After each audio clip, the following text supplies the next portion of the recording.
respond. Jesus Christ, remember we spoke about growing up, and David said things that annoyed people. Listen to what Jesus said. In Matthew chapter 5 and verse 43 says, ye have heard that it had been said, thou shalt love thy neighbor and hate thine enemies. But I say unto you, love your enemies, bless them that curse you, do good to them that hate you, and pray for them which despitefully use you and persecute you. Listen, it's obvious that you should love your neighbor. In spite of who your neighbor is, you should love your neighbor.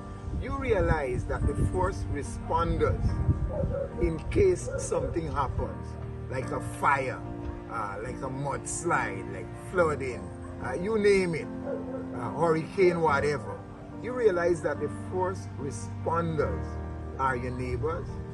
And on the other hand too, on behalf of your neighbor, you are the first responder. So it's obvious that in spite of whatever, we should love our neighbor. That is what baby Jesus, who grew up, taught.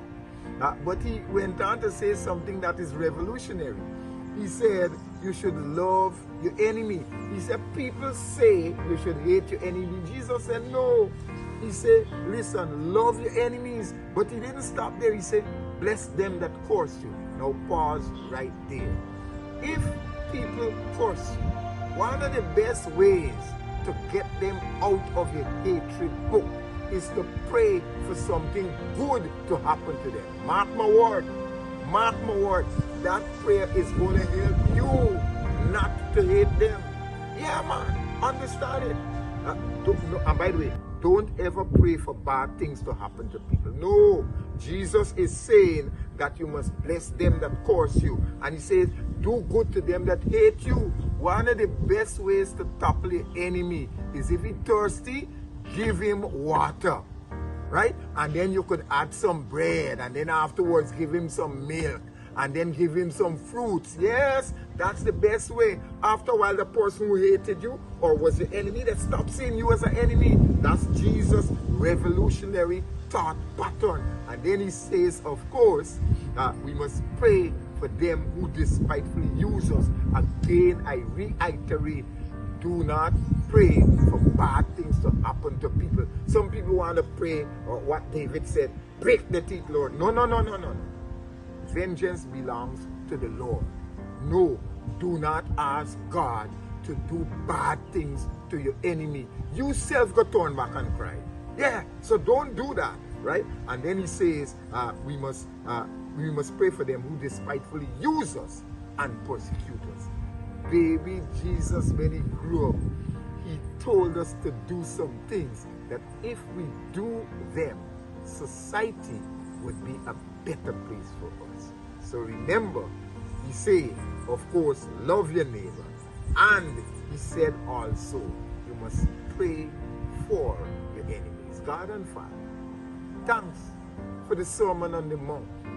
Thanks for giving Christians and non-Christians an opportunity to practice what you, Jesus Christ, preached when you grew up.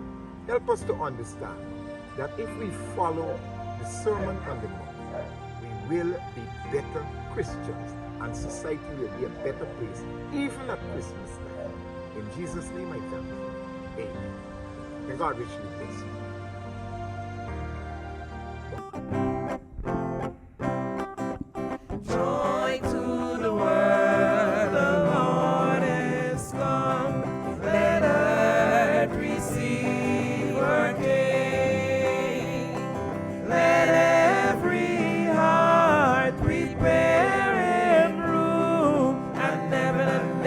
Sing, and heaven and nature sing, and heaven and nature sing.